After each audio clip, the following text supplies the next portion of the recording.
Bill Callahan leaving. It's obviously a hit to the Browns.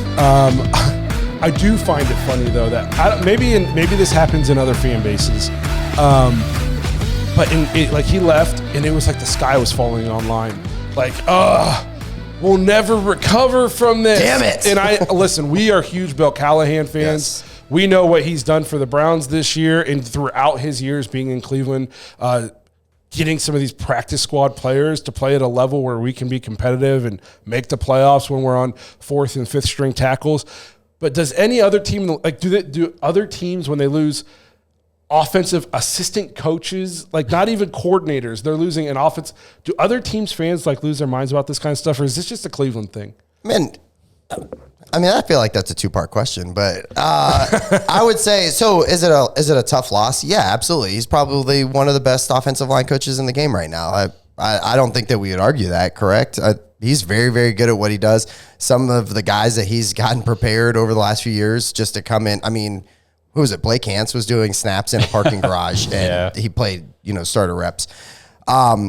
It's a tough loss, but I don't think like it has to be sky is falling, especially when you look at like the resume of this Andy Dickerson guy, correct? Yeah. I like some of the things that I've seen about him, former Browns coach, but what he did last year with Seattle, Josh kind of sent out some stuff about it too. He had a rotation, basically almost like Cleveland did in Seattle, and you look at what they were able to do with their running attack. Now, Kenneth Walker he's nice. He's a special kid. He's young, but I think that he did a hell of a job in Seattle. So for me, I'm more excited at the opportunity to see what this kid can do, as far as coaching these guys up. It's not like we have a bunch of scrubs. There's some talent on our offensive line. So I'm excited for it. Yeah. I mean, if we're going to move kind of into the resume of Dickerson, I kind of made some notes here. So like you said, with the Cleveland Browns from 2009 to 2010, defensive quality control coach, and then he turned into the assistant offensive line coach. Then he became the assistant offensive line coach for the Rams from 2012 to 2020. He was there when they played they played the Patriots in the Super Bowl in 2018. He actually has a Super Bowl ring coaching with the Patriots back in 2004.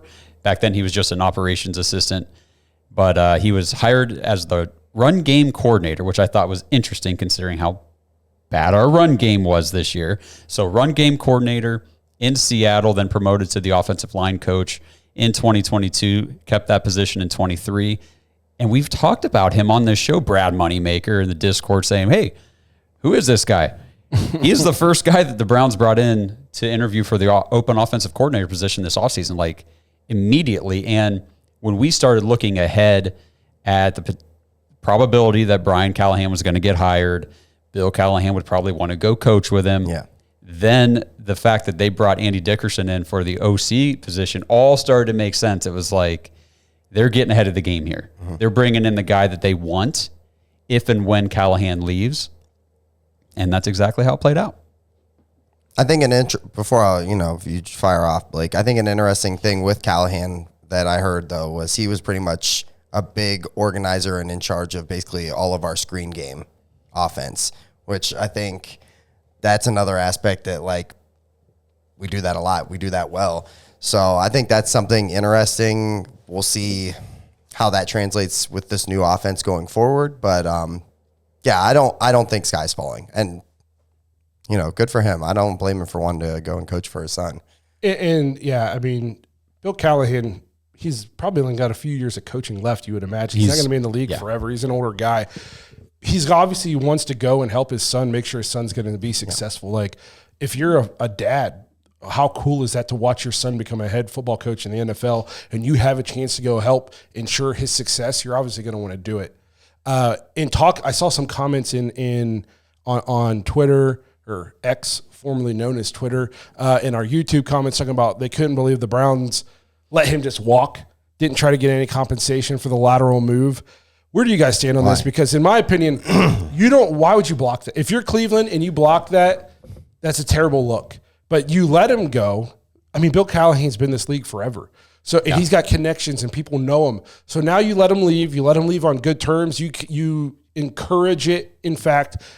And now when somebody says, they go to call Bill and they say, hey, Cleveland's reaching out. you were there. What do you think is an okay place to go work? Oh, it's great. They were awesome when I was there. When I wanted to leave, they let me off. No problems. They were super encouraging. This is how you build a reputation around the league. If you block that, something like this, you just look, it's a bad look. I think you nailed it. I think that they've built a culture in a locker room, and, you know, that guys want to come in. You saw Joe Flacco. Hey, you know, this is one of the best team, you know, as far as locker rooms and that I've been involved with. I think it does. It kind of leaves a bad taste, you know, when you go, oh, well, hey, we're blocking this guy from going and coaching with his son. To me, I never even thought that was even going to be an option. I thought that would be just a bad look for the Cleveland Browns. So as soon as I saw it, I was like, well, maybe there's a chance that he doesn't leave, you know. But I think, like, if you look at read the tea leaves and everything, like, it makes sense. Why wouldn't you want to do that? Especially, like, that's every father's dream, you know, especially for him, probably going through the ranks of coaching and stuff like that, to see his son get an opportunity. I mean, to me, I don't think it's that crazy. I think you nailed it. It would be such a bad look for the Browns. Yeah, it would be a terrible look for the Browns. And we're, like you said, we're trying to go from the place where the only people who come to Cleveland are people who are trying to get their foot in the door, or they've their last check ass everywhere else, you know, or they need a check. Like, we're trying to change that in Cleveland. I think Kevin Stefanski said it's a unique situation. He didn't want to block it. Yeah. So and Kevin's remarks about it was, he was very, you know that they knew it was coming, and they were all on board with it. They were all okay with it. I don't think it was a big deal whatsoever. I mean, Kevin even said it's every kid's dream to be able to go to work and boss your dad around, you know, and he just laughed about it. Like, this, you know, at the end of the day, you know, the NFL is still a business. It's a job, but there's a lot of brotherhood and family ingrained in what these guys do. And that's all. I mean, that's why the Browns culture, like you said, is just night and day from what it used to be. Yeah. So I thought that was something interesting to talk about. I obviously want to mention Dickerson and what he did in Seattle. And then I also just want to address the comments in terms of of Bill Callahan leaving. I think the only thing, I was slightly surprised when they announced he was leaving, because reports had come out that he wasn't going to leave. We'd made him one of the highest paid assistants. We were very protective of him. He loved it here. We loved having him here. So it looked like one of those things where it wasn't going to happen. And then 2 days later, they said he was leaving. So I think that was a lot of the media too, because the media was back and forth on Callahan's probably going to go. Never mind, they're being very defensive of him. And it's like, why don't you guys just wait and see what happens? You know? But real quick, I was going to hit Andrew Jackson's question from the chat. Said, did Bill Callahan improve Jed Wills? If so, how bad was he then? It's interesting. And we've talked about this on the show before, you know, and a lot of people will point to, Callahan did good things with a lot of players, but Jed Wills never really amounted to much. And I've said before, what if he did? Like, what if this is the most you could get out of Jed Wills and Bill Callahan did it? You know what I mean? We don't know. We'll see. It's one of those things too, where I almost feel bad talking about a poor Jed Wills play, because right before the injury this year, it almost appeared like he was turning a corner. He picked it up. You know what I mean? Like, it's like night and day. All of a sudden, his effort seemed like sky high. And we've always been, I won't call us Jed Wills defenders, but we haven't let people just say he's been a bust. Because we've talked about how the dude came in as a rookie, solidified the left side of the defensive line. And has he been, you know, top 10 pick worthy? Maybe not, but he's still been above serviceable starting left tackle in this league. So I'm not willing to call him a bust. Now, has he been everything we want him to be? Has he been Tristan Wirfs? No. Okay. But, man, it really seemed like he was starting to turn a corner last year before the injury, so I felt really bad for the guy. So I don't want to just jump on here and bash Jed Wills, as it looked like he was really starting to come around as right before the injury, kind of like our entire team. There was one thing we wanted to mention at the coaching discussion. I just want to throw it out there for everybody who not in the news cycle today, but the Browns have hired the Eagles' assistant offensive line coach, Roy Istvan, to be the new assistant offensive line coach, because Scott Peters, who was Bill Callahan's assistant offensive line coach, left to go join Alex Van Pelt in New England. So I'm pretty sure that Scott Peters either thought or wanted the offensive line coaching position after Callahan left. And I think the writing was on the wall. I don't think that was ever in the cards, considering they brought Dickerson in from the beginning to interview him. So kind of makes sense. Peters leaves to go to New England. That's fine. This guy from the Eagles, though, I was doing a little bit of research on him today.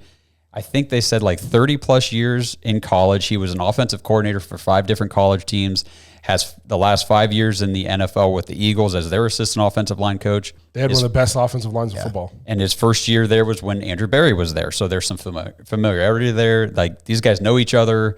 I think the Browns it sucked that Bill Callahan left, but bringing in Dickerson and now Istvan to be his assistant, I think the offensive line could be pretty good. Yeah. And it's a good thing for the run game. The Browns in general, with all their coaching hires, it sucked losing Stump. The Van Pelt thing is what it is. It seems like a great guy, but he wasn't bringing anything different to the table. I think Ken Dorsey could end up being a home run hire. I think some people are starting to warm up to that idea. I think Deuce Staley is a great hire. I think Dickerson, along with the new assistant, is another. I feel like the Browns have really done a good job revamping their staff in the offseason. Yes, 100% agree. I think they've done a really good job so far. I'm happy with it. Which is kind of on par for Andrew Berry every offseason. Him and Kevin. Thanks for listening to another episode of the Dawgs Podcast. Make sure you subscribe on YouTube and follow us on Twitter at the Dawgs Podcast. Get your thoughts on the show at thedawgspodcast.com.